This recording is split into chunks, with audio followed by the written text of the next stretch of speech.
سورة البقرة 62 نمبر آیت. اعوذ بالله من الشیطان الرجیم. بسم الله الرحمن الرحیم. ان الذين آمنوا بشکه کوم خلکو چې ایمان راوړو، والذین هادو او ها چې یهودیان شول، والنصارى او عیسیان شول، والصابئین او صابیان شول، من آمن بالله هغه چا چې ایمان راوړو، بالله په الله، والیوم الاخر او په ورځ د آخرت، وعمل صالحا او عمل یې وکړه نیک، فلهم نو د هغوی دپاره اجرهم د هغوی اجر دی، عند ربهم د هغوی د رب سره، ولا خوف علیهم نه به وي څه یره په هغوی باندې، ولا هم یحزنون او نه به هغوی غمجن وي. واذ اخذنا میثاقکم او هر کله چې واخیسته مونږ کلکه وعده ستاسو نه، ورفعنا فوقکم الطور او اوچت کړه مونږ تاسو د پاسه کوهي تور، خذو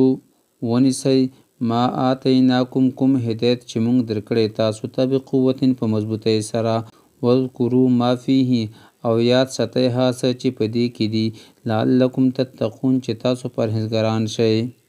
ثم تولیتم بیا تاسو مخ واړولو، من بعد ذلک پس له دې نه، فلولا فضل الله علیکم پس کچرې نه وای فضل د الله په تاسو، ورحمته او د هغه مهرباني، لکنتم من الخاسرین نو شوي وای تاسو د نقصان موندونکو نه. ولقد علمتم الذین او بشکه پوهې تاسو په هغه کسانو، اعتدوا منکم چې زیاتی وکړله تاسو نه، فی السبت د خلي په ورځې کې، فقلنا لهم پس ویل مونږ هغوی ته، کونو چې جوړ شئ قردة خاسئین بیزوګان ذلیله، فجعلناها نکالا پس وګرځوله مونږ دا واقعه، عبرة لما بین یدیها د هغو دپاره چې هغه وخت موجود وو، وما خلفها او کوم چې وروسته راتلونکي وو، وموعظة للمتقین او نصیحت د پرهیزګارانو دپاره. واذ قال موسی او کله چې ویل موسی علیه السلام لقومه خپل قوم ته، ان الله یأمرکم چې بشک الله حکم کوي تاسو ته، ان تذبحوا بقرة چې ذبح کړئ یو غوا، قالو هغوی وویل اتتخذنا هزوا آیا ته موږ پورې ټوکې کوې. قال ویل موسی علیه السلام اعوذ بالله زه پناه غواړم په الله سره، ان د دې خبرې نه اکونه من الجاهلین چې شم زه د جاهلانو نه. قالو هغوی وویل ادعو لنا دعا وکړه مونږ دپاره ربک د خپل رب نه، یبین لنا چې بیان کړي مونږ ته، ما هیه چې څنګه ده هغه غوا. قال اویل موسی علیه السلام انه یقول هغه فرمایي، انها بقرة چې هغه یوه غوا ده، لا فارض چې نه بوډۍ ده، ولا بکر او نه ډیره وړه ده، اوانم بین ذلک ځوانه ده په منځ د دې کې، ففعلوا ما تؤمرون پس وکړئ هغه کوم چې درته حکم کیږي. قالو هغوی وویل ادعو لنا دعا وکړه مونږ دپاره ربک خپل رب نه، یبین لنا چې بیان کړي مونږ ته، ما لونها چې څه دی رنګ د هغې.